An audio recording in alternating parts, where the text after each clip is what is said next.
শুভাকাংক্ষী আছে তেখেতৰ মনৰ কথা আমি জানিম। জয়ন্ত কুমাৰ দাসৰ বিষয়ে কি ক'ব দাদা? এই বৃহত্তৰ পাঞ্জাবাৰী অঞ্চলৰ পাহাৰ ভৈয়ামত বসবাস কৰা ৰাইজ ওলাই আহিছে। এয়াই আজি প্ৰমাণ হৈ গৈছে। জয়ন্ত দা আহিছে পাঞ্জাবাৰীলৈ, ৰাইজৰ সমাহাৰ হৈছে, সকলোৱে এটা খোলা মন লৈ আহিছে, এটা পবিত্ৰ মন লৈ আহিছে। আৰু ইয়াৰ দ্বাৰাই ক'ব পাৰি যে এইবাৰ দিছপুৰত নতুন দিগন্তৰ সূচনা হ'বলৈ গৈ আছে। সততা নিষ্ঠাৰে ৰাইজৰ মাজলৈ জয়ন্ত দা ওলাই আহিছে। এটা কাম কৰা তেওঁৰ মন আছে, বুকুত অদম্য সাহস আছে, আৰু সেইখিনি লৈয়ে জয়ন্ত দা ৰাইজৰ মাজলৈ ওলাই আহিছে। আৰু মই ভাবোঁ ৰাইজে নিৰাশ নকৰে। এইবাৰ দিছপুৰবাসীয়ে জয়ন্ত দাক জয়যুক্ত কৰাব আৰু দিছপুৰ সমষ্টি সমৃদ্ধিশালী হৈ উঠিব।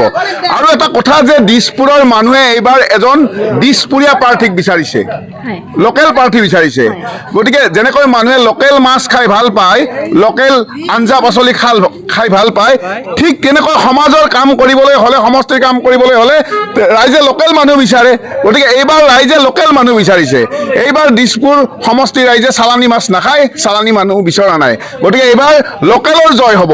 যিয়ে দিছপুৰ সমষ্টি ৰাইজৰ দুখ দুৰ্দশা বুজি পায়, মনৰ কথা বুজি পায়, যিয়ে দিছপুৰ ৰাইজৰ অলিয়ে গলিয়ে ঘূৰি ফুৰিছে, দিছপুৰৰ ৰাইজৰ অলিয়ে গলিয়ে ঘূৰি ফুৰি প্ৰতিজন নাগৰিকৰ দুখ দুৰ্দশা অন্তহীন বেদনাৰ কথা বুজি পায়, সেইজন মানুহক আৰু দিছপুৰবাসীয়ে কেতিয়াবা নিৰাশ কৰিব নেকি?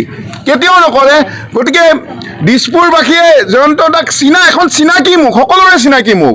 গতিকে চিনাকি মুখখনক ভোট দিব নে আপোনাৰ এইটো পেৰাচুট লেণ্ড কৰি যে এই নামিলে তেখেতৰ মুখখন চাব? কাৰ মুখখন চাব কওকচোন? জয়ন্ত দাৰ মুখখন চাব, সকলোৱে জয়ন্ত দাৰ মুখখন চাব। গতিকে দিছপুৰত এইবাৰ জয়ন্ত দা নতুন দিগন্তৰ সূচনা কৰিবলৈ গৈ আছে।